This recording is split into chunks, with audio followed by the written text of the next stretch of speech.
राधे शुभ कार्तिक मास में श्री कृष्ण जी की कथाएं सुनना होता है बहुत ही ऑस्पिशियस, इसलिए हर दिन सुननी चाहिए हमें श्री कृष्ण जी की कथाएं। आज तो कार्तिक मास के साथ साथ करवा चौथ भी है, इसीलिए हम सुनेंगे श्री राधे कृष्ण जी की एक कथा। ये कथा है गोलोक से। जी हाँ, ये कथा है गोलोक की। एक बार गोलोक वृंदावन में राधा महारानी उनके अष्ट सखियों के साथ विराजमान थी। तभी श्री कृष्ण जी का मन हुआ कि आज राधा रानी को कुछ गिफ्ट दिया जाए, क्योंकि राधा रानी को गिफ्ट्स पसंद है। तो कृष्ण जी ने सोचा कि क्यों ना आज मिट्टी से राधे कृष्ण की मूर्ति बना के राधा रानी को दी जाए।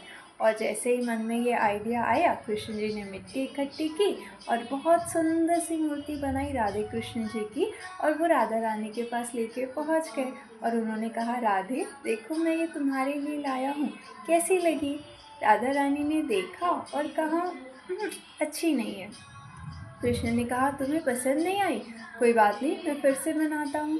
कृष्ण जी ने फिर दोनों मूर्तियों को वापस से मिश्रित किया और मिट्टी से दोनों फिर आकार दिए, दो आकार दिए, और एक राधे कृष्ण की मूर्ति फिर से तैयार की। फिर से दिखाया, फिर कहा कि राधे अब देखो कैसी है। राधा रानी ने कहा, नहीं कृष्ण, अभी भी अच्छी नहीं है। तो कृष्ण ने फिर से दोनों मूर्तियों को मिश्रित किया, फिर से बनाने लगे, फिर दिखाया। फिर राधा रानी ने अगेन कहा, नहीं कृष्ण, अभी भी कुछ है जो ठीक नहीं लग रहा, अच्छी नहीं लग रही है।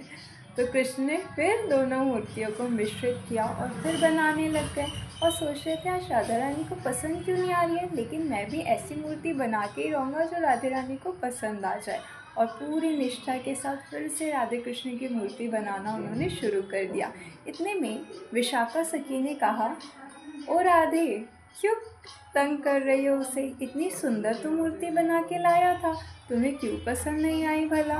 तो राधा रानी ने कहा, विशाखा, कृष्ण ने मूर्ति तो सच में बहुत सुंदर बनाई थी, बहुत प्यारी थी, लेकिन जब मूर्ति बन जाती है ना तो राधा और कृष्ण अलग हो जाते हैं।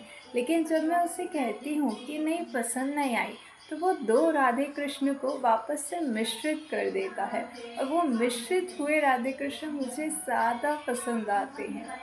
इसीलिए मैं बार बार उसे कह रही हूँ कि नहीं, मुझे पसंद नहीं आई, मुझे पसंद नहीं आई।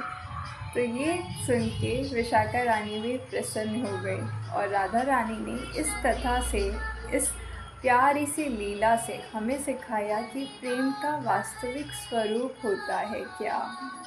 जी हाँ, इस कथा से राधा रानी हमें समझाना चाहती हैं कि प्रेम क्या होता है। प्रेम वो नहीं होता जहाँ पे दो आत्माएं, दो अलग स्वरूप हो। प्रेम तो वो होता है जहाँ पे दो आत्माएं एक में ही लीन हो जाती हैं। प्रेम वो होता है जहाँ पे मैं मेरा कुछ नहीं होता, सब कुछ हमारा होता है।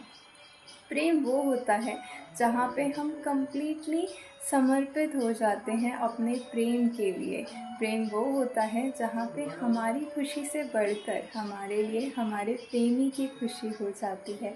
प्रेम वो होता है जब हम अपने स्वरूप को भुला के अपने प्रेमी के ही स्वरूप के बन जाते हैं, बिल्कुल वैसे ही हो जाते हैं जैसा वो है। ये मैसेज हमारी राधा रानी इस कथा के द्वारा हमें देना चाहती थी।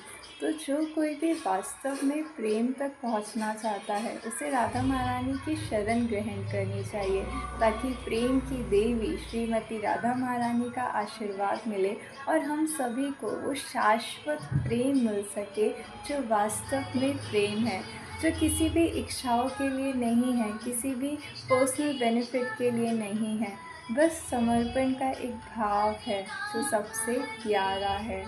May Radhe Krishna bless everyone. Hare Krishna, Radhe Krishna.